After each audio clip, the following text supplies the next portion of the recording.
Hey friend, welcome to Faithful Hustle. I am Peyton, and this is a space for women who are building dreams, growing their faith, and learning how to do both without burning out. Through honest conversations, practical strategies, and a little loving truth, I'm here to remind you that your hustle can still honor God. Let's dive into today's episode. Episode 18, Reclaiming the Rest, Why Sabbath Isn't Optional. If Jesus napped in the boat, so can you. Rest isn't lazy, it's holy.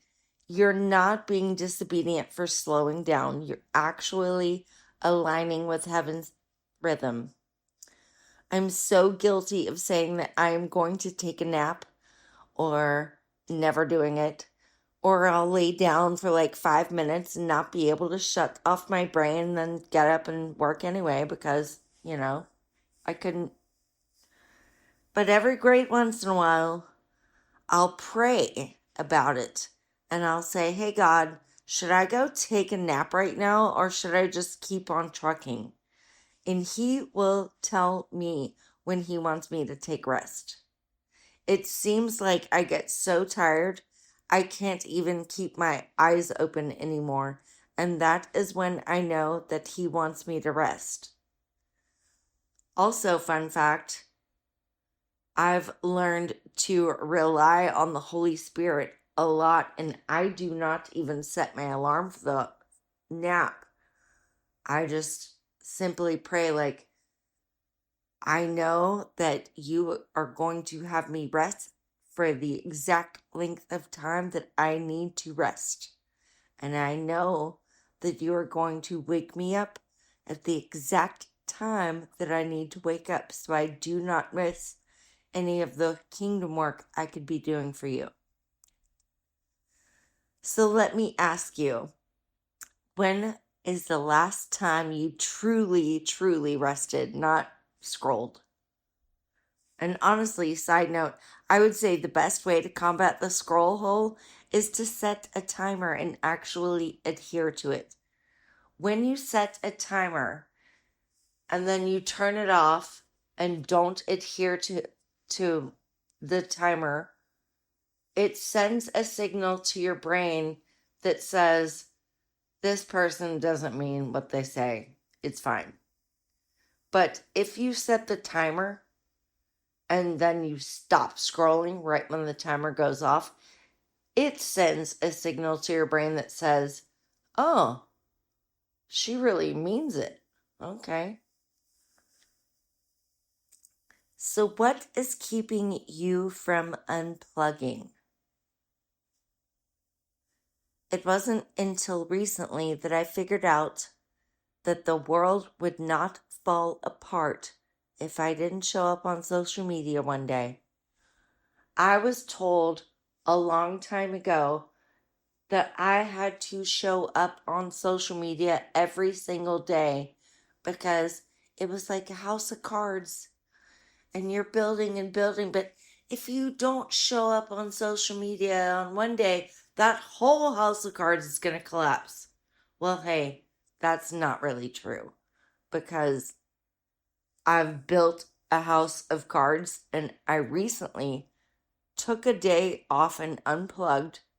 And you know what? Everyone was still there when I got back on social media. And they didn't even really notice I was gone for 24 hours. So, like I said, it wasn't until recently that I figured that all out. And I was like, oh, y'all are still here? The world's still spinning? All right. So, how can you build Sabbath into your schedule? Some people's definition of Sabbath is different than others, but I have noticed that if you choose to be helpful one day a week and give that day to doing kingdom work for God, He will lead you where you need to go that day. And some people choose to do after church volunteering stuff.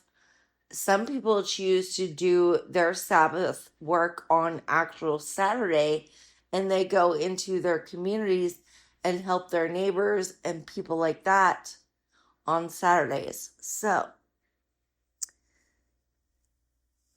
that is one way you could choose to be helpful. So, y'all know I love action steps. So let's get into some tactical takeaways for this week. I would love for y'all to choose one day this week to be tech free. And it's hard, especially if you're like me and you basically live on social media. And if you can't do a whole 24-hour tech free break, do it in increments. Choose a time to be tech free.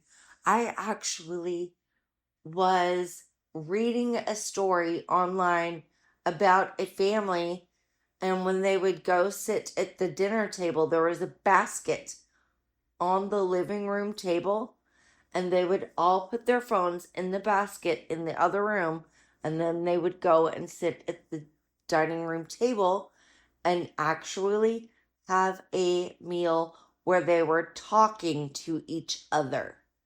Isn't that crazy? Like people in real life actually looking and speaking to each other. Yeah, that's how civilization used to be before we had those little devices in our hands.